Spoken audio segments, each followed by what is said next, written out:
शरीर से भारतीय लेकिन अंतरंग से यूरोपीय व्यक्तित्व को बदलते हुए हम एक नई दिशा में यात्रा शुरू किया है। आत्मनिर्भर भारत की और विकसित भारत की यात्रा शुरू किया है। इस यात्रा में दास्य भाव से मुक्ति प्राप्त करने के लिए हमारा प्रयास है। हमेशा जब भी भारत के प्रति आक्रमण हुआ है, हमारे युवा उसका विरोध किया है। हमारे युवाओं ने उसको तीव्र विरोध मात्र नहीं किया, उसका सामना किया। आज यदि भारत बचा है, युवा योद्धाओं के कारण से बचा है। आगे भी विकसित भारत का निर्माण होता है तो आप के कारण ही होने वाला है। इस दृष्टि से हमारे सामने विकसित भारत की यात्रा में दो साधन हमने सुना है, देखा है। एक साधन है भारतीय भाषा। हमारे वाणी में यदि भारतीयता लाना है तो भारतीय भाषाओं के द्वारा लाना है। भारतीय भाषा परिवार हमारा एक साधन है। दूसरा साधन है पंच परिवर्तन नीति। हमारे स्वबोध, हमारे परिवार, हमारे समाज, हमारे राष्ट्र और हमारे पर्यावरण सभी के प्रति हमारा कर्तव्य का निर्वहन करने का एक पंच परिवर्तनशील व्यक्तित्व निर्माण करने का एक समय आ गया है। ये दोनों साधन, दोनों अस्त्र को हम धारण करते हुए यदि युद्ध करेंगे, इस युद्ध में हम दास्य मुक्ति प्राप्त करेंगे और नया भारत, आत्मनिर्भर भारत, विकसित भारत निर्माण कर सकेंगे। इस दिशा में केंद्रीय संस्कृत विश्वविद्यालय अपने आप से एक तीव्र गति से काम कर रहा है। इसमें कई योजनाओं को हमने जोड़ा है। संस्कृत केवल हमारे भारतीय सभ्यता का एक पूजा का मूर्ति मात्र नहीं है। देवालय में पूजा करने के लिए संस्कृत का विनियोग नहीं है। वो देवालय से उसको लैब में भी लेके जाना है और हमारे समाज में भी संस्कृत का भारतीय भाषाओं के द्वारा प्रयोग होना चाहिए। और संस्कृत केवल भाषा मात्र नहीं है, यह ज्ञान की परंपरा है। नई दिशा में भारतीय ज्ञान विज्ञान परंपरा और आधुनिकता के साथ जोड़ने का प्रयास हमने किया है। भारतीय भाषाओं के संबंध बढ़ाने के लिए संस्कृत का साधन के रूप में हमने किया है। केंद्रीय संस्कृत विश्वविद्यालय 14 परिसर में समग्र देश में विस्तृत है।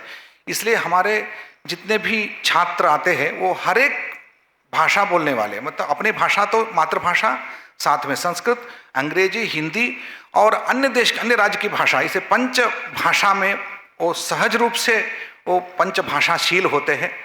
ऐसे एक परिवार के साथ हम आज नए भारत के नए युवाओं के साथ जोड़ के संवाद कर रहे हैं।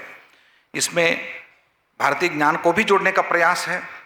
जैसे हम भारतीय विधि शास्त्र का अध्ययन शुरू किया है और सिविल स्टडीज़ में संस्कृत और भारतीय भाषाओं का प्रयोग खूब मात्रा में हो, इसके लिए भी प्रयास शुरू है। साथ ही अंतर्राष्ट्रीय स्तर पर एक सभ्यता का अध्ययन का केंद्र आरंभ किया है। साथ ही ऑनलाइन एजुकेशन के द्वारा 26 राष्ट्रों में हजारों छात्रों तक हम पहुंच रहे हैं। लेकिन इसके पीछे हमारी सभ्यता के अंदर जो युवाओं के बीच में जो संवाद है, उस संवाद को एक नई दिशा देने के हेतु आज यहाँ 700 से ज़्यादा संख्या में यहाँ युवा छात्र, यहाँ हमारे युवा साथी उपस्थित है।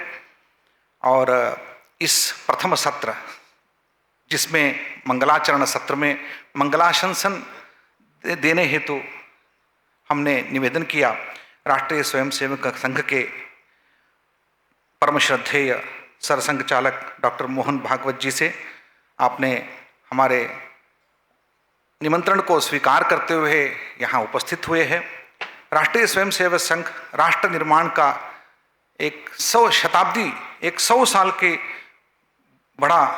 बहुत बड़ा योगदान के साथ एक 100 साल की यात्रा पूर्ण किया है।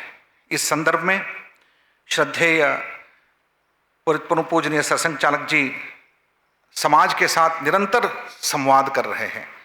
आज आपके साथ संवाद करने के लिए आपके इस केंद्र में ही युवा साथी आए हैं। मैं आपसे निवेदन करता हूं, हमारे साथ, हमारे युवाओं के साथ आप संवाद करते हुए आप आशीर्वचन दें। प्रणाम।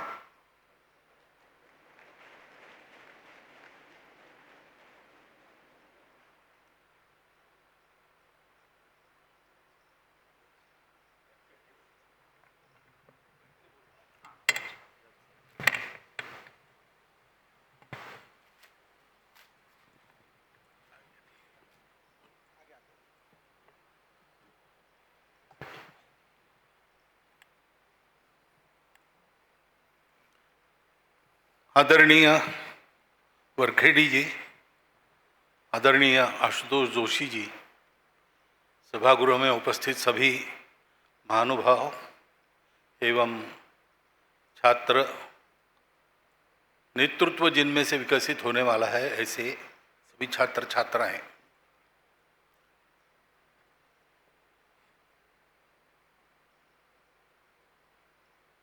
युवा संसद में आप लोग 2047 के भारत का विचार करने वाले हो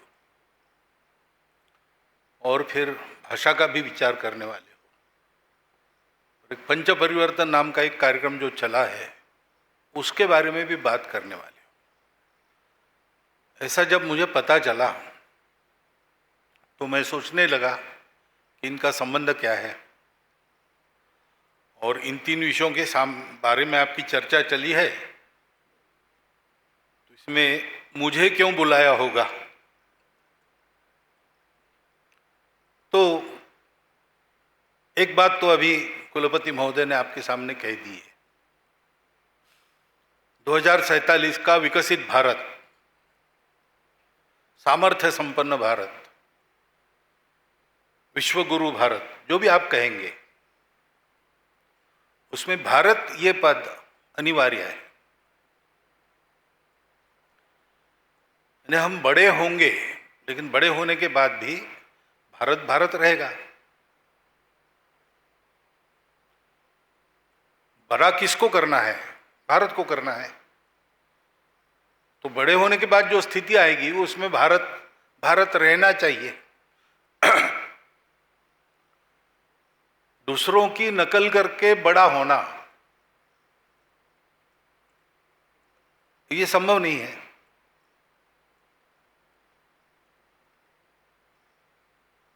एक सियार गया, कुछ खाने को नहीं मिला था, चोरी करने के लिए गांव में घुस गया। लोग जाग गए, उसके पीछे लग गए। तो प्राण बचाने के लिए भागने लगा। भागते भागते कपड़े रंगने वालों के वहां हाउस थे, रंग के, नीले रंग के हौज में गिर गया। बाहर निकला तो नीला हो गया, भागा। जंगल में जाने के बाद उसकी बिरादरी में गया तो सारे लोगों को आश्चर्य लगा, नीले रंग का कौन है? नीला तो होता नहीं हमारा रंग। तो कुतूहलवश सारे जाकर उसको पूछने लगे परिचय वगैरह। सियार चतुर होता है, कथा का सियार चतुर होता है। तो उसको ध्यान में आ गया कि मैं कुछ अलौकिक बन गया हूं इन लोगों में। तो उन्होंने कहा कि मुझे भगवान ने भेजा है, आप लोगों पर राज करने के लिए भेजा है, विशिष्ट हूं इसलिए मेरा रंग नीला है और भगवान की कृपा आप पर है, मैं आपका शासन करूंगा, सब व्यवस्थित चलेगा। तो सियार ने उसको अपना राजा बना दिया। कोई विशेष है, हमसे अलग है, ऊपर से आया है। तो ऐसा होने लगा। पूर्णिमा के दिन एक दिन ये उसका दरबार चल रहा था, रात को। पशुओं का दरबार है, रात को चलेगा। तो सियारों को हुक भरने की आती है ना, हुक की आती है, लहर आती है, वो चिल्लाने लगते, सब चिल्लाने लगे। तो इससे भी रहा नहीं गया, ये भी चिल्लाने लगा। जैसे ही इसकी आवाज बाहर निकली सबने पहचान लिया, अरे ये तो अपने जैसा ही है। उसको मार पीट के बाहर कर दिया। तो दूसरों का रूप ओढ़ के, दूसरों की नकल करके मनुष्य बड़ा नहीं होता। मनुष्य की प्रतिष्ठा उसके अपने प्रकृति संस्कृति पर बड़ा होने में रहती है। हाथी या शेर जंगल में अच्छा लगता है, जंगल में उसकी प्रतिष्ठा है। अब सर्कस में अगर भर्ती हो गया तो हाथी फुटबॉल खेलेगा, शेर बकरी के साथ भोजन करेगा। ये अजूबे है, प्रगति नहीं है। टिकट खरीद के हम उसको देखने के लिए जाते हैं, लेकिन उसमें शेर और हाथी की प्रतिष्ठा नहीं है।